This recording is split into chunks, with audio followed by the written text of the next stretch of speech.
بالله من شرور أنفسنا ومن سيئات أعمالنا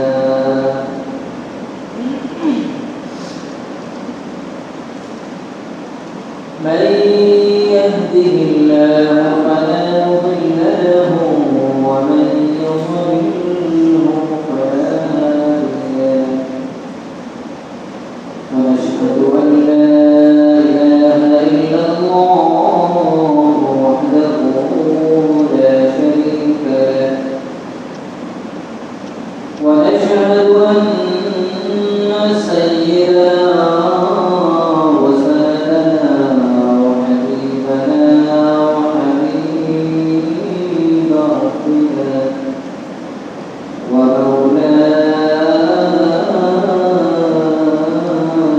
محمدا عبده ورسوله الذي أرسله بالحق بشيرا ونذيرا وداعيا إلى الله بإذنه وسراجا منيرا فقد قال الله تبارك وتعالى في كلامه المجيد وفرقانه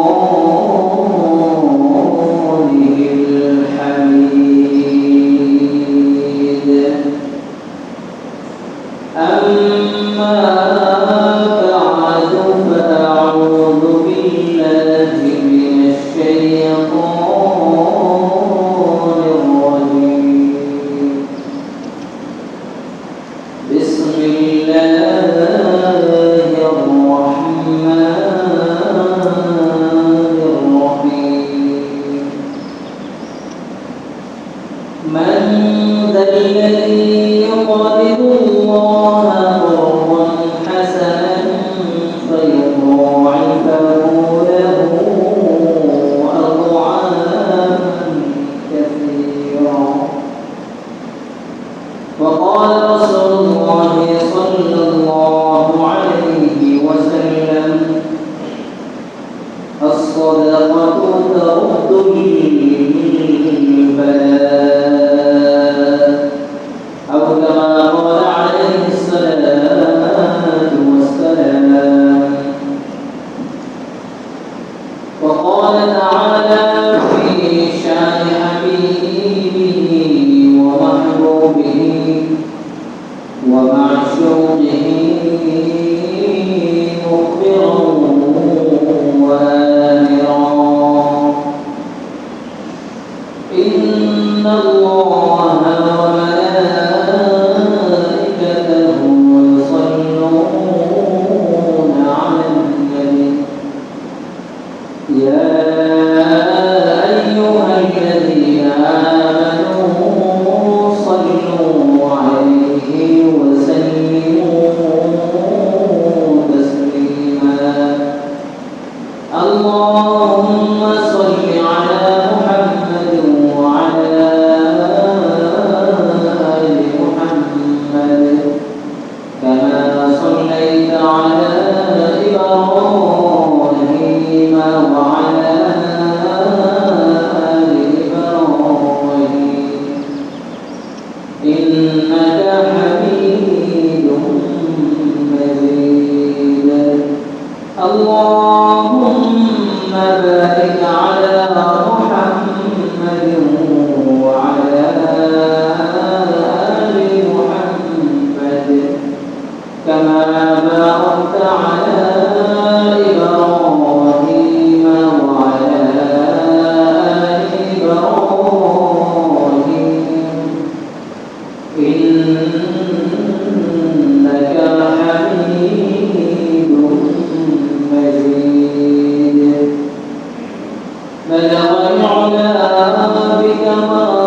صلوا عليه وآله عشق محبوب خدا جس دل میں بھی حاصل نہیں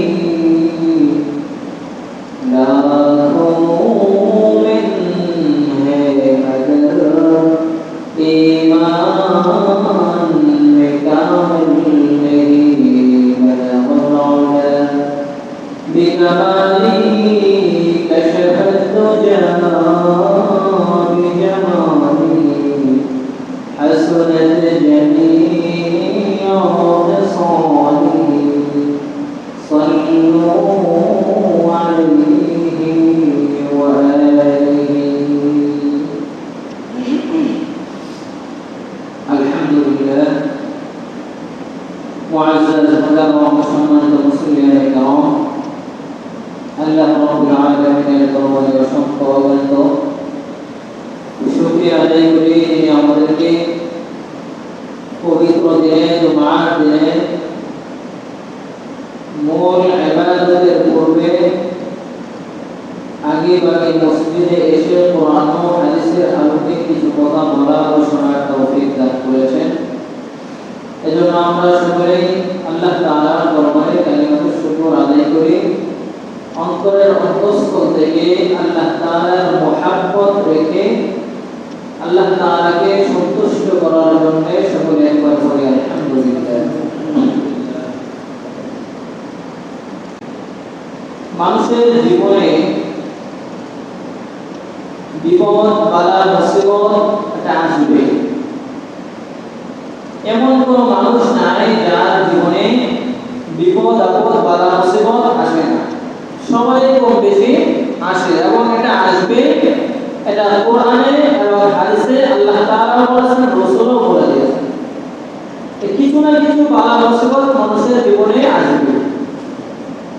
এই যে বিপদ আপদ আমাদের জীবনে আসে, এর পিছনে দুইটা কারণে আমাদের জীবনে বিপদ আপদ বালা মুসিবত আসে। প্রথম কারণ হলো আমাদের কৃত গুনাহের কারণে আল্লাহ তাআলা আমাদের উপর বিপদ আপদ বালা মুসিবত চাপিয়ে দেয়। আর দ্বিতীয় যে কারণ সেটা হলো আল্লাহ তাআলা মানুষকে পরীক্ষা করার জন্য, মানুষের ঈমানের পরীক্ষার জন্য কখনো কখনো আল্লাহ তাআলা আমাদের উপর বালা মুসিবত চাপিয়ে দেয়। এটাই আল্লাহ তাআলা সূরা বাকারা 155 নম্বর আয়াতে বলেন, وَلَنَبْلُوَنَّكُمْ بِشَيْءٍ مِّنَ الْخَوْفِ وَالْجُوعِ وَنَقْصٍ مِّنَ الْأَمْوَالِ وَالْأَنفُسِ وَالثَّمَرَاتِ وَبَشِّرِ الصَّابِرِينَ। আল্লাহ তাআলা সূরা বাকারা 155 নম্বর আয়াতে বলেন, وَلَنَبْلُوَنَّكُمْ بِشَيْءٍ, অবশ্যই আমি তোমাদেরকে কিছু জিনিসের মাধ্যমে পরীক্ষা করে থাকি। কোন কোন জিনিসের মাধ্যমে আল্লাহ তাআলা পরীক্ষা করেন? আল্লাহ তাআলা বলেছেন মিনাল খাউফি, কখনো কখনো আল্লাহ তাআলা ভয় দিয়ে আমাদেরকে পরীক্ষা করেন। ওয়াল জুই, কখনো কখনো আল্লাহ তাআলা ক্ষুধার যন্ত্রণায় ফেলে আমাদেরকে পরীক্ষা করেন। মিনাল আমওয়ালি ওয়া নাকসিম মিনাল আমওয়াল, কখনো কখনো আল্লাহ তাআলা আমাদের থেকে সম্পদ ছিনিয়ে নিয়ে আমাদেরকে পরীক্ষা করেন। ওয়াল আনফুসি, কখনো কখনো মানুষকে আমাদের মধ্য থেকে নিয়ে আল্লাহ তাআলা পরীক্ষা করেন। ওয়াল সামারাত, এবং বিভিন্ন ফল ফলাদের মাধ্যমে আল্লাহ তাআলা আমাদেরকে পরীক্ষা করেন। রাসূল কারীম সাল্লাল্লাহু আলাইহি ওয়াসাল্লাম এক হাদিসে বলেন যে আউয়ালু মান ইউদআ ইলাল জান্নাতি, জান্নাতে আল্লাহ তাআলা সর্বপ্রথম ওই ব্যক্তিকে ডাকেন আল্লাযীনা ইয়াহমাদুনাল্লাহা ফিস-সারাই ওয়াদ-দাররা, যে বান্দা সুখে দুঃখে সর্বাবস্থায় আল্লাহ তাআলার প্রশংসা আদায় করে, জান্নাতে আল্লাহ তাআলা সর্বপ্রথম ওই ব্যক্তিকে প্রবেশ করেন। সুবহানাল্লাহ। এই যে বিপদ আপদ বা মুসিবত আমাদের উপর আসে, এগুলো প্রতিহত করার, এগুলো দূর করার কোনো মাধ্যম আছে না নাই? এই বিপদ আপদ দূর করার কোনো মাধ্যম কি আছে? হ্যাঁ, অবশ্যই আছে। কোরআনে অসংখ্য অগণিত আয়াত আল্লাহ তাআলা বলে দিয়েছেন, অসংখ্য হাদিসে নবী বলে দিয়েছেন যে কিভাবে এই বিপদ আপদ দূর করা যায়। সেই মাধ্যম রাসূলও বলে দিয়েছেন, আল্লাহ তাআলাও বলে দিয়েছেন। তো সেগুলো যদি আমরা জেনে পালন করতে পারি, আমল করতে পারি, তাহলে আশা করা যায় আল্লাহ তাআলা আমাদেরকে ওই সমস্ত বিপদ আপদ থেকে রক্ষা করবেন। এই যে বিপদ আপদ বা মুসিবত আমরা করি, এগুলো প্রতিহত করার সর্বপ্রথম যে মাধ্যম সেটা হলো তাওবা ও ইস্তিগফার। কারণ প্রথমেই বলেছি বিপদ আপদ আসার দুইটা পন্থা। প্রথম বিপদ আপদ আসে আমাদের গুনাহের কারণে, দ্বিতীয়ত আল্লাহ তাআলা পরীক্ষা করার জন্য বিপদ আপদ আসে। আমরা যে গুনাহ করেছি, যে গুনাহের কারণে বিপদ আপদ আসে, এই গুনাহ মাফ করানোর, ক্ষমা করানোর সর্বপ্রথম মাধ্যম হলো আল্লাহ তাআলার নিকট তওবা করা। তো এই বিপদ আপদ দূর করার প্রথম মাধ্যম হলো তওবা ও ইস্তিগফার বেশি বেশি করা। দুই নম্বর মাধ্যম হলো সকাল সন্ধ্যায় রাসূল আকরাম সাল্লাল্লাহু আলাইহি ওয়াসাল্লাম বিভিন্ন ওয়াজিফা, বিভিন্ন দোয়া শিক্ষা দিয়েছেন। এগুলো যদি আমরা সকাল সন্ধ্যায় পালন করতে পারি, আমল করতে পারি, তাহলে আল্লাহ তাআলা অবশ্যই আমাদেরকে এমন বিপদ আপদ থেকে হেফাজত করবে ইনশাআল্লাহ। যেমন একটা দোয়া আছে, বিসমিল্লাহিল্লাযী লা ইয়াদুররু মা ইসমিহি শাইউন ফিল আরদি ওয়ালা ফিস সামাই ওয়া হুয়াস সামিউল আলীম। নবী বলেন এই দোয়া যদি কেউ সকাল ও সন্ধ্যায় তিনবার করে, সকালে তিনবার, সন্ধ্যায় তিনবার পাঠ করে, তাহলে ওই দিন সকালে পড়লে সারা দিন, সন্ধ্যায় পড়লে সারা রাত আল্লাহ তাআলা ওই বান্দাকে সমস্ত বিপদ আপদ বালা মুসিবত থেকে হেফাজত করবেন কে? আল্লাহ তাআলা। তিন নম্বর যে মাধ্যম বিপদ আপদ বালা মুসিবত দূর করা, প্রতিহত করার তৃতীয় যে মাধ্যম সেটা হলো দান সদকা। এই দান সদকা, এটাই হলো আজকে আমার আলোচনার মূল বিষয়বস্তু। তো বিপদ আপদ দূর করার সবথেকে সর্বোত্তম যে মাধ্যম সেটা হলো দান সদকা করা। নবী বলেন যে দান সদকা থেকে শক্তিশালী বিপদ আপদ বালা মুসিবত দূর করা, দান সদকা থেকে শক্তিশালী অন্য কোনো মাধ্যম আর কোনটাই নয়। নবী আকরাম সাল্লাল্লাহু আলাইহি ওয়াসাল্লাম বলেন যে আস-সাদাকাতু তারুদ্দুল বালা, দান সদকা এমন একটা জিনিস যেটা বিপদ আপদকে তারুদ্দু শব্দের অর্থ হলো দূর করে দেয়, বালা শব্দের অর্থ হলো বিপদ আপদ বালা মুসিবত। তো নবী বলেন আস-সাদাকাতু তারুদ্দুল বালা, বিপদ আপদকে দূর করার একমাত্র মাধ্যম হলো দান সদকা করা। তিরমিজি শরীফের 614 নম্বর হাদিস, নবী আকরাম সাল্লাল্লাহু আলাইহি ওয়াসাল্লাম বলেন আস-সাদাকাতু তুদফিউল খাতিআ কামা ইউদফিউল মা'উ মিনান নার। মুসনাদে আহমদের হাদিস, নবী আকরাম সাল্লাল্লাহু আলাইহি ওয়াসাল্লাম বলেন কুল্লু মুরিন ফি যিল্লি সাদাকাতিহি হাত্তা ইউকদা বাইনান নাস।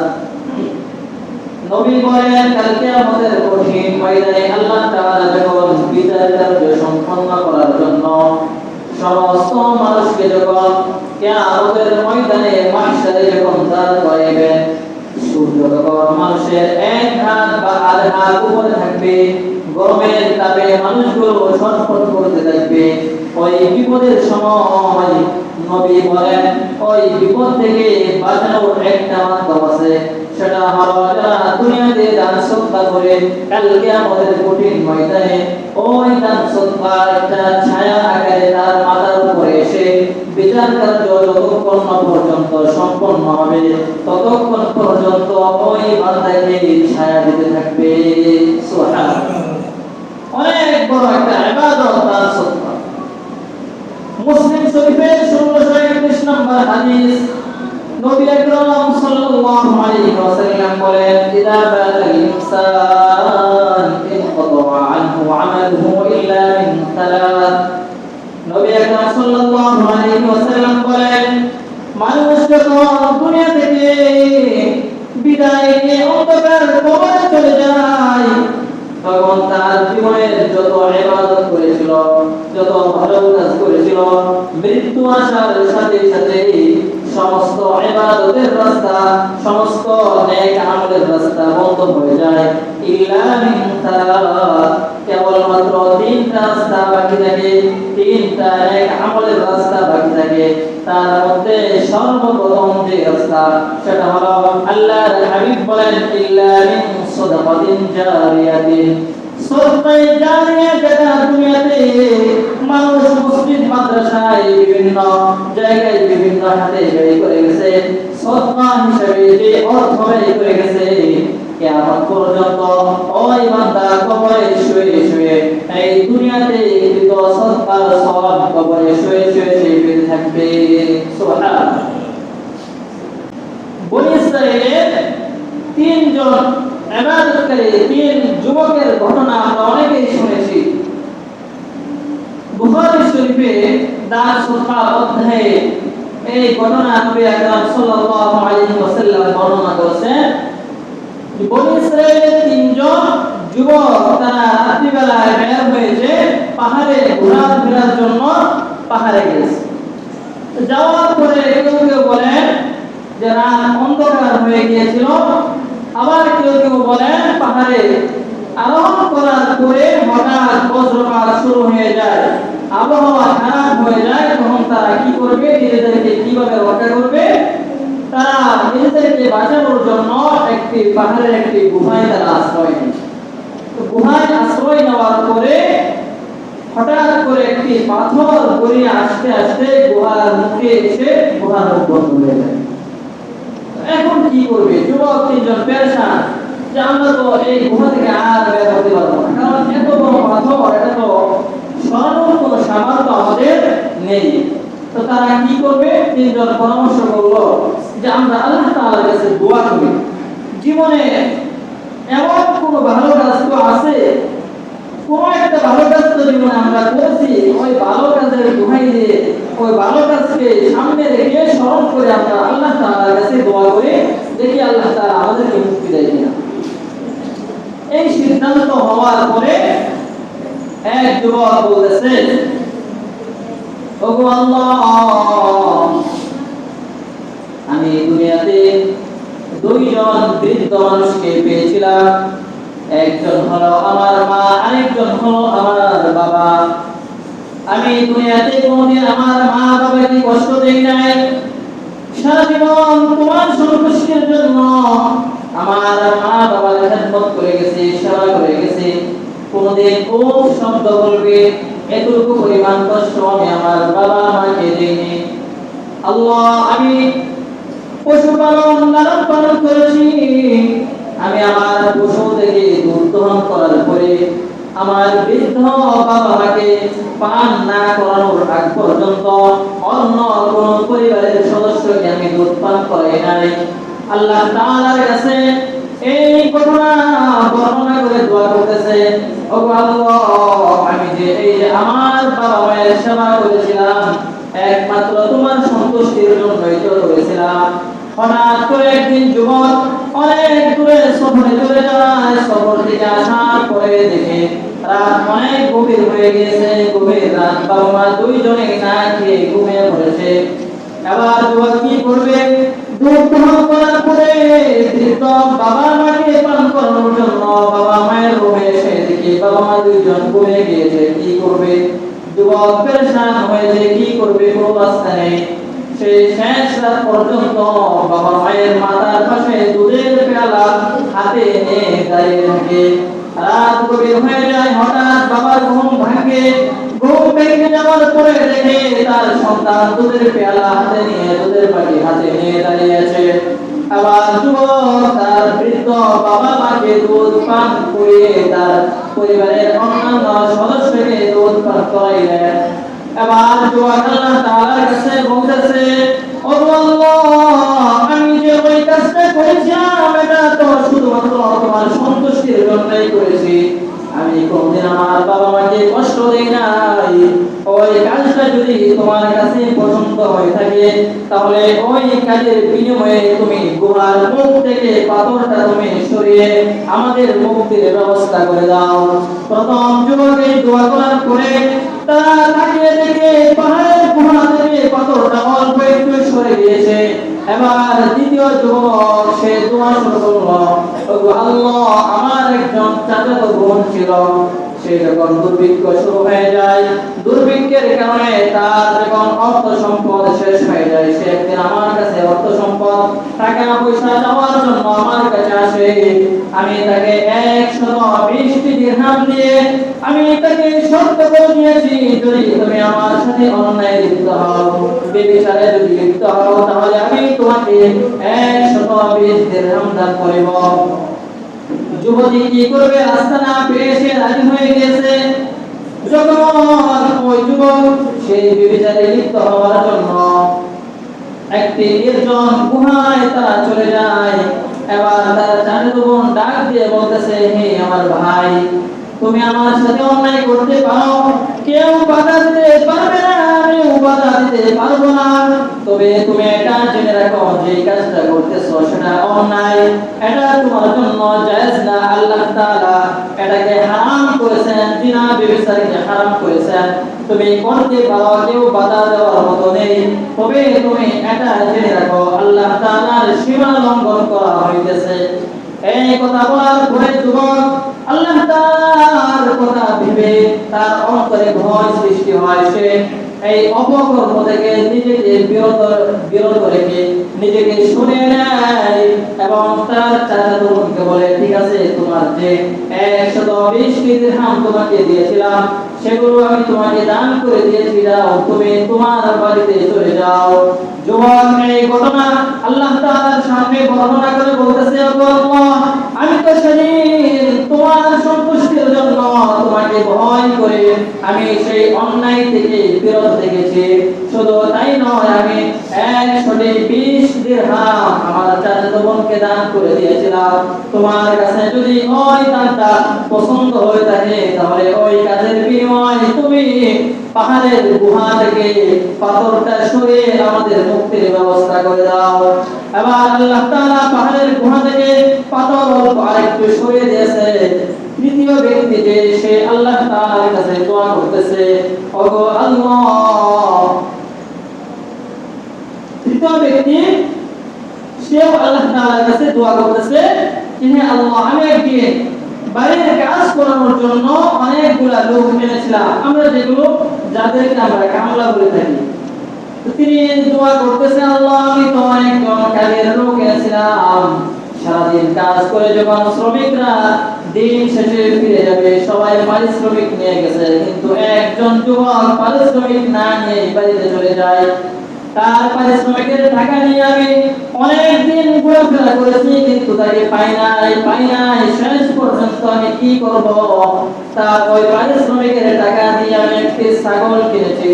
ছাগল ক্রয় করার পরে ওটাকে আমি লালন পালন করতে করতে এক পর্যায়ে শত শত ছাগল, ওই ছাগল থেকে শত শত ছাগল, ভেড়া, গরু, মহিষের বিশাল এক পাল হয়ে গিয়েছে। হঠাৎ করে একদিন ওই যুবক এসে বলে, হে ভাই, আমি তো তোমার বাড়িতে কাজ করে গিয়েছিলাম, তুমি আমার পাওনাটা আমাকে বুঝিয়ে দাও। এবার ওই যুবক কি করছে দেখেন, ওই ব্যক্তিকে মাঠে নিয়ে গেছে, যাওয়ার পরে বলতেছে, তুমি তাকে দেখো, মাঠে যা পশু দেখতেছো সব তোমার পারিশ্রমিক। সে অবাক হয়ে গেছে, এত পারিশ্রমিক কিসের আমার, আমি একদিন কাজ করেছি আর টাকা তো সর্বোচ্চ 1000 বা 2000 হবে, এত পারিশ্রমিক কিভাবে হলো? যুবক বলতেছে, তোমার টাকা আমি অনেকদিন পর্যন্ত আমার কাছে রেখেছি, ফিরিয়ে দেওয়ার কোনো মাধ্যম না পেয়ে আমি এটাকে ব্যবসায়িক কাজে লাগিয়েছি, পশু কিনেছি, ওই তোমার টাকা থেকে আজকে এতগুলা পশু হয়েছে, আমি সমস্ত পশু তোমাকে দান করে দিয়েছি। তো ওই যুবক সব পশু নিয়ে বাড়িতে চলে গেছে। এবার সে বলতেছে, আল্লাহ, ওই যে পশুর পাল আমি ওই কর্মচারীকে দিয়ে দিয়েছিলাম শুধু তোমার সন্তুষ্টির জন্য, তোমাকে খুশি করার জন্য আমি তাকে সব দান করে দিয়েছিলাম। যদি তোমার কাছে আমার ওই দিনের দানটাকে পছন্দ হয়ে থাকে, তাহলে তুমি গুহার মুখ থেকে পাথরটা সরিয়ে আমাদেরকে মুক্তির ব্যবস্থা করে দাও। এইভাবে যখন একের পর এক দোয়া করতে করতে তৃতীয় ব্যক্তি যখন সেও দোয়া শেষ করে, তিনজন যুবক তাকে দেখে গুহার মুখ থেকে পাথরটা একেবারে আল্লাহ তাআলা সরিয়ে নিয়েছে। সুবহানাল্লাহ। এই ঘটনা বলার মূল উদ্দেশ্য আমার ওই দ্বিতীয় ব্যক্তির দান এবং তৃতীয় ব্যক্তির দান। আজকের মূল বিষয়বস্তু আমার দানের ফজিলত। দানের ফজিলত বোঝানোর জন্য এই ঘটনা বলেছি। অন্য হাদিস নবী আকরাম সাল্লাল্লাহু আলাইহি ওয়াসাল্লাম বলেন, মা মিন ইয়াউমিন ইউসবিহুল ইবাদু ফীহি ইল্লা মালাকান ইয়ানজিলানি। আল্লাহর হাবিব বলেন, এমন কোন দিন নয় যে দিন আমার বান্দারা সকালে উপনীত না হয়, এবং এমন কোন দিন নয় যেদিন সকালবেলা আমি আল্লাহ তাআলা আসমান থেকে জমিনে দুইজন ফেরেশতা করি। অর্থাৎ নবী বলতেছেন, প্রতিদিন সকালবেলা দুইজন ফেরেশতা জমিনে অবতরণ করার পরে ফায়াকুলু আহাদুহুমা, তাদের একজন আল্লাহ তাআলার কাছে দোয়া করে, আল্লাহুম্মা আ'তি মুনফিকান খালাফাত। প্রথম ব্যক্তি দোয়া করে, ও আল্লাহ, আপনি ওই ব্যক্তিকে, ওই ব্যক্তির ধন সম্পদ আপনি বৃদ্ধি করে দিন যে ব্যক্তি আল্লাহর রাস্তায়, আপনার রাস্তায় তার সম্পদ ব্যয় করেছে, খরচ করেছে। দ্বিতীয় ব্যক্তি ফায়াকুল আখর, দ্বিতীয় ফেরেশতা দোয়া করে, আল্লাহুম্মা আ'তিনি মুমসিকান তালাফাত। ওগো আল্লাহ, আপনি ওই ব্যক্তির সম্পদকে ধ্বংস করে দিন যে ব্যক্তির ধন সম্পদ থাকার পরেও, সামর্থ্য থাকার পরেও যে আল্লাহর রাস্তায় দান করে না, গরিব দুঃখী অসহায় দেখার পরেও যে দান করে না, আপনি তার দানকে, তার সম্পদকে আপনি ধ্বংস করে